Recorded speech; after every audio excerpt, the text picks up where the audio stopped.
तो कह रही है शाम को खाली है। कब, कौन सी तारीख को? ये तारीख को। कब फिक्स कर दो? कब? Done, fix.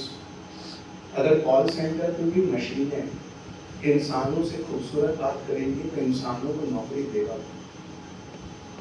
और आप उनमें जो पढ़ा रहे हैं वो पढ़ाए हुए बच्चे बेरोजगारी की लाइन पे नहीं खड़े होंगे तो कहाँ खड़े होंगे? ये सवाल है जिसका जवाब हमें आज यहाँ बढ़कर इस कॉन्फ्रेंस में देना है। आप जो भी पढ़ा रहे हैं फ्यूचर के हिसाब से वो सही नहीं है। आप जो भी पढ़ा रहे हैं फ्यूचर में ऐसी बड़ी मशीनें हैं जो उन बच्चों का जॉब, रोजगार छीनने का इंतजाम है। इसका मतलब है कि हमें अपने पढ़ाने के तरीके को पूरी तरह से बदलना होगा। कैसे बदलना होगा, क्या बदलना होगा, बस मैं 9 मिनट में आपको समझाने की कोशिश करूंगा। किसी जमाने में सवाल ये आया करता था कि गांधी जी कब पैदा हुए? एमपीएससी का छात्र मार्क कर गया था 2 अक्टूबर 1869। अरे बाप रे, ये इजी सवाल है। कस्तूरबा गांधी जी से कितनी बड़ी? तो कहता था हमारी मां 2.5 साल पढ़ी थी गांधी जी से। गांधी जी ने एनसीएम कब लॉन्च किया था? तो वो कहता कि 1921 में। गांधी जी सेवाग्राम कब शिफ्ट हुए? 1931, सिविल डिसोबीडियंस मूवमेंट के बाद। सेवाग्राम आश्रम सबसे ज्यादा किस बात के लिए जाना जाता है? वो जल्दी से मार्क कर देता, क्विट इंडिया मूवमेंट के 4 रिजोल्यूशन पास करने के लिए सेवाग्राम आश्रम का नाम इतिहास होता है। मशीनों के इस दौर में इस एग्जाम को अब और नहीं दिया जा सकता, ऐसा यूपीएससी कहता है। और दिल्ली में एग्जाम का पैटर्न बदल गया। क्यों? अमीर का बच्चा एक छोटी सी इतनी बारीक जिसको आप देख भी नहीं सकते अपने कान के अंदर एक मशीन पहनकर आईएएस का एग्जाम लिख देगा। और अगर ये सवाल पूछे तो वो यहाँ हाथ रख के बोलेगा, अरे यार मुझे याद था गांधी जी कब पैदा हुए थे। अंदर वो मशीन उसके जवाब के लिए 2 अक्टूबर 1869। हाँ याद है 2 अक्टूबर 1800। अरे यार सेवाग्राम कब शिफ्ट हुए थे? वो अंदर से बोले कि सर 1931 के सिविल डिसोबीडियंस मूवमेंट पे लॉन्च करने का। हाँ 1931। यूपीएससी कहती है बिल्कुल ये वक्त आ गया है। आप यकीन नहीं मानते तो 3500 रुपये की मशीन है, अमेज़न पे मिलती है। फिर दोस्त भाई क्या लगी हुई है, हम उसको एलेक्सा कहते हैं। आप एलेक्सा से दुनिया का कोई भी सवाल पूछ सकते हैं, वो हर जवाब दे देगी। पर यूपीएससी जो सवाल पूछता, आप फोन में भी है, पर यूपीएससी जो सवाल पूछता है उसका जवाब एलेक्सा नहीं दे सकती। और यूपीएससी जो सवाल पूछता है उसका जवाब आपकी स्कूल का बच्चा भी नहीं दे सकता। यूपीएससी पता आजकल क्या सवाल पूछता है? गांधी कब पैदा हुए, कब शादी हुई, एमसीएम कब हुआ, सेवाग्राम कब आया, नहीं पूछता यूपीएससी। यूपीएससी सिर्फ ये पूछता है गांधी अगर आज जिंदा होते तो क्या कर रहे होते। आज जिंदा होते क्या? जैसे ही वो ये पूछता है गांधी अगर आज जिंदा होते तो क्या कर रहे होते, गूगल गांधी आज जिंदा होते तो क्या कर रहे होते? गूगल बड़ा लिख देता आंसर नॉट फाउंड। विकिपीडिया तुम तो 67,000 पेज हर घंटे अपडेट होती हो, तुम तो सब जानती हो, तुम बता दो गांधी आज जिंदा होते तो क्या कर रहे होते? विकिपीडिया से मैसेज लिखकर आता है ये सवाल सिर्फ इंसानों के लिए बना है, मशीनों को परेशान ना करे। तुम तो सब जानते हो, तुम्हें कैसे नहीं मालूम? सर इसलिए नहीं मालूम क्योंकि अल्लाह ने अशरफुल मखलूकात बनाते वक्त, इंसान को बनाते समय कुछ क्वालिटी सिर्फ इंसान में डाली थी जो इस एजुकेशन के चक्कर में वो भूल गया। अगर वो याद कर ले तो इसका आंसर सिर्फ वही दे सकता है।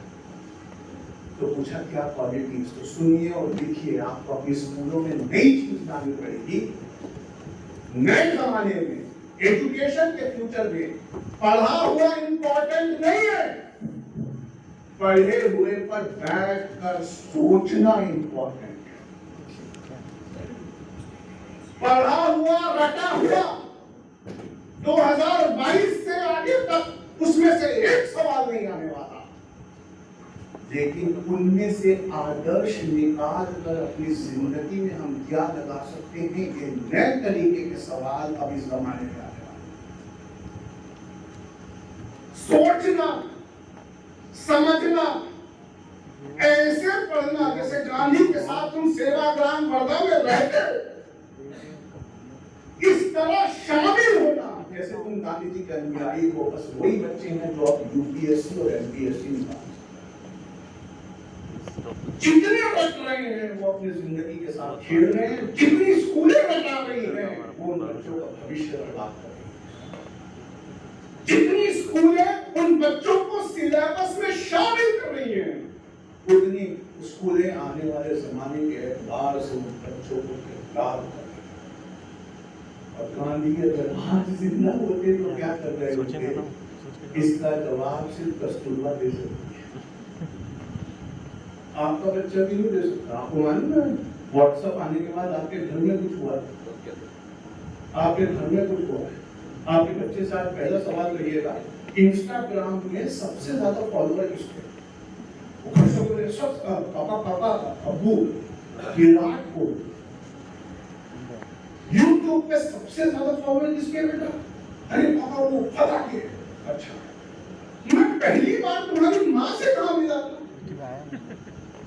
वो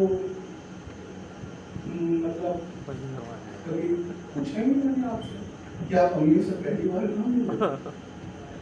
तुम्हारे दादा क्या चाहते थे कि मैं बड़ा होकर क्या बनूं? वो तो पता ही नहीं। दादा आपको बड़ा होकर क्या बनाना चाहते थे? दादा आपको बड़ा होकर क्या बनाना चाहते थे वो मैंने पूछा नहीं और आपने मुझे बताया नहीं।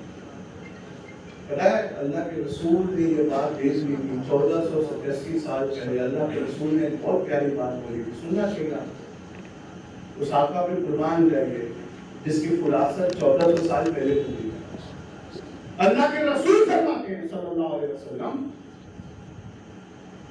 वालिद की सोहबत में बेटा बैठा होगा पर वालिद से लाखों किलोमीटर दूर।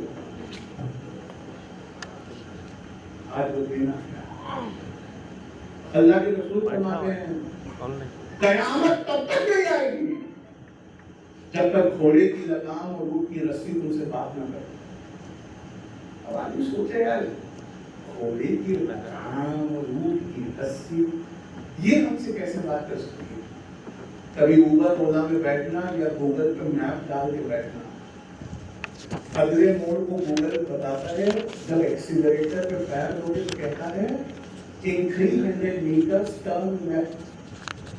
जैसी ब्रेक दबाते हो तो ग्रामर बदल जाता है, कहता है आफ्टर 300 मीटर्स टर्न लेफ्ट। फिर एक्सीलरेटर दबा के कहता है इन 300 मीटर्स टर्न लेफ्ट। जैसी 300 मीटर पूरे की जगह टर्न लेफ्ट। ये घोड़े की लगाम में तुमसे बात कर,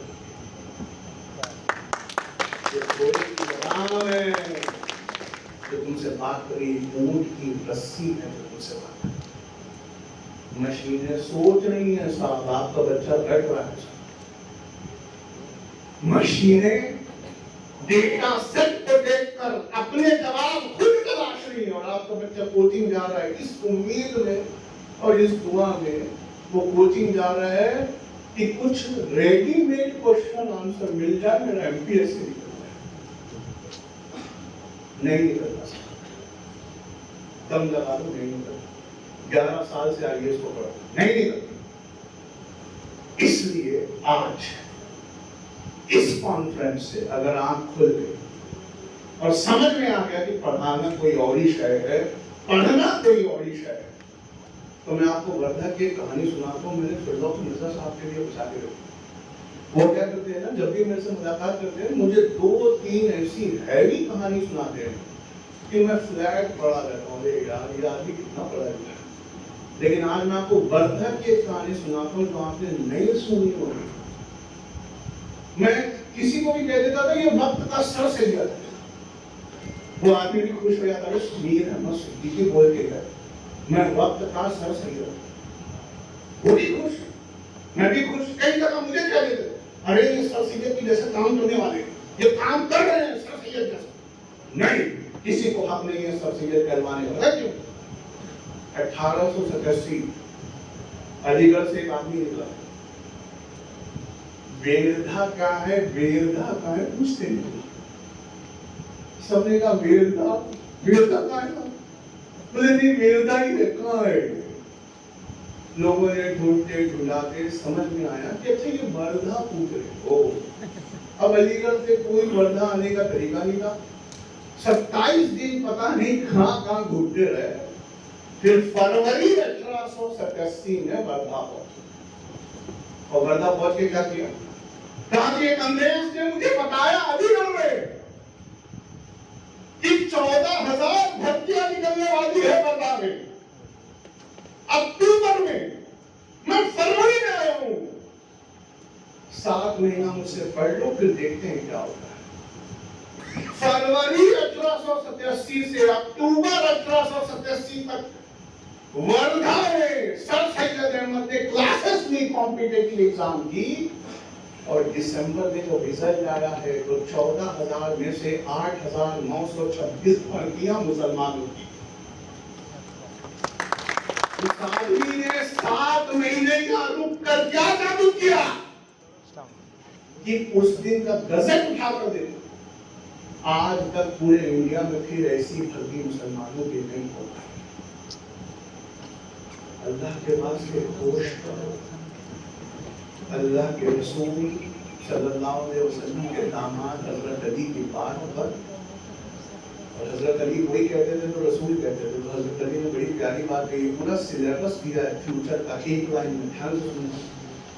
हजरत अली फरमाते हैं, बाबुल फरमाते हैं, तुम जब अपने बच्चे को पढ़ाना तो आज के जमाने के एतबार से मत पढ़ाना, आने वाले जमाने के एतबार से पढ़ाना। तुम्हारा जमाना कुछ और था, उसका जमाना कुछ और। नहीं पढ़ाते साहब,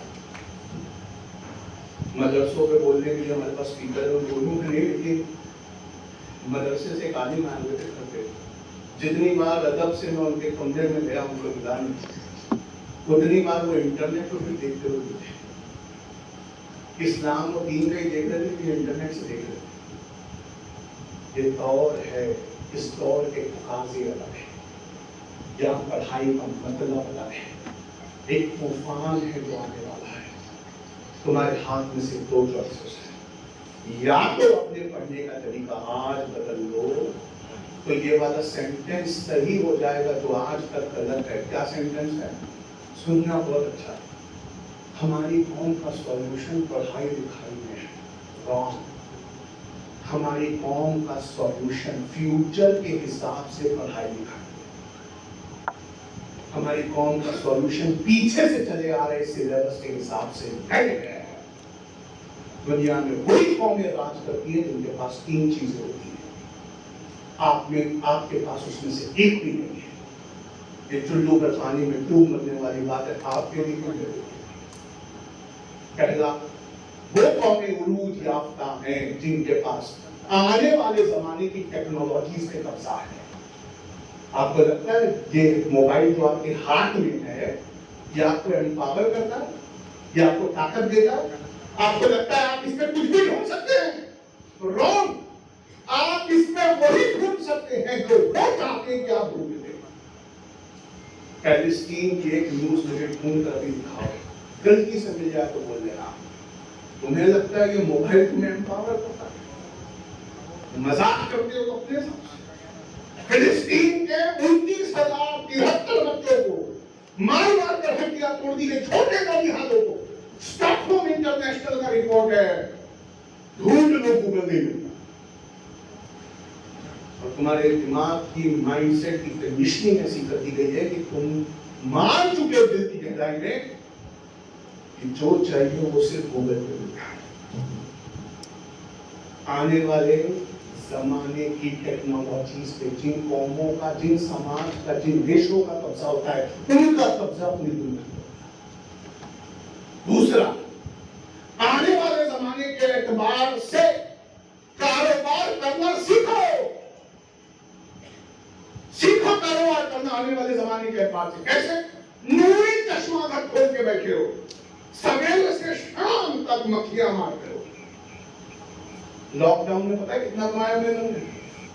एमेजन ने कितना कमाया वो लॉकडाउन? कानून का खजाना सुना? कानून का खजाना नहीं, कानून का खजाना नहीं कमाया, तुम्हें सुना नहीं जाता। $20,633 पर सेकंड कमाया। $20,633 पर सेकंड अमेज़न की कमाई थी पर सेकंड ड्यूरिंग लॉकडाउन, जब आपकी दुकानें बंद थी और आपके घर खाने के लाले रहते। अरे शर्म करो।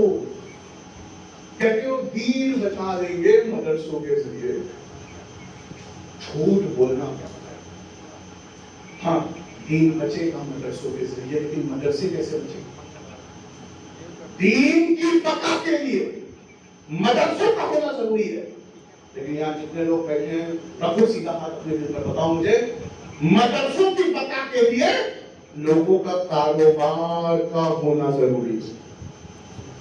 और है कोई माइकल लालिया बैठा है जो कहते मैं भी गलत कह रहा हूं?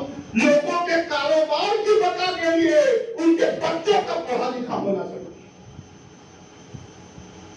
दुनिया दीन की हिफाजत करती है और दीन दुनिया के सिरातल मुस्तकीम पर रखता है। तुमने बांट दिया ना।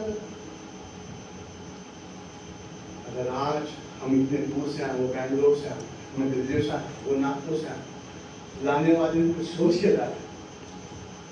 अभी सुबह की नमाज का वक्त होगा, हम बिरयानियां खाएंगे, घर चले आए।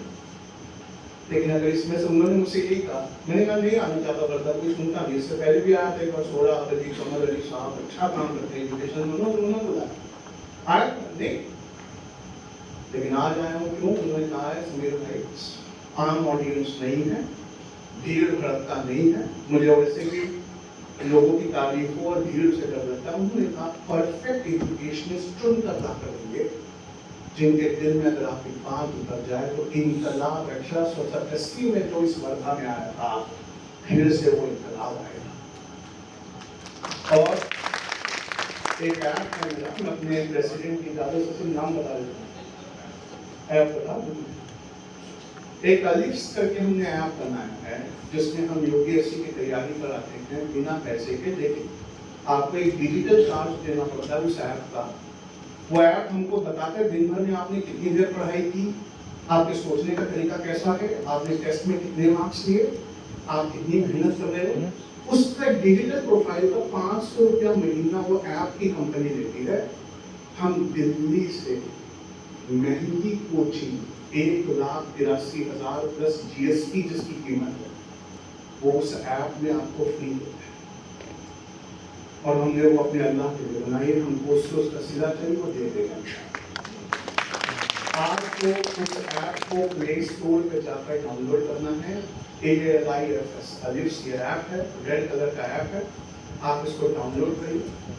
इसमें ये जो मैं बोल के जा रहा हूँ ना, इतना सारा ये करो ये करो ये करो वो करो वो करो, वहां करके दिखाया कैसे फिल्मों की तरह। दुनिया याद रखो, एजुकेशन मेरी बात 2022 है, दुनिया दो तरफ जा रही है, आप रोक नहीं सकते, आपने ताकत नहीं की। मूवी और मोबाइल की तरफ, अगर आप मोबाइल में मूवी की तरह पूरा सिलेबस दिखा देंगे, इर्तुगल गाजी के फैन है आपकी कौन? सहरी का इंतजार करती है, इर्तुगल गाजी देखते हो। आप पूरा यूपीएससी और एमपीएससी का सिलेबस अगर उसी इर्तुगल गाजी की तरह एडिटिंग करके डाल देंगे तो रात भर वो सिलेबस देखेंगे। हमने उसी तरह एडिट करके वो पूरा सिलेबस उसमें डाल दिया। है कोई पढ़ने वाला, है कोई समझने वाला? अल्लाह के बाद हम दुआ है हमारे इस आने को यहाँ कामयाब करना और थोड़ी सी की बातें इनमें से लोगों के दिल में उतर जाए और आने वाली जिंदगियाँ वैसे समझ जाए जैसे कभी सर सैयद अहमद ने वर्धा पर सवाल था। किसी को अपनी बात करना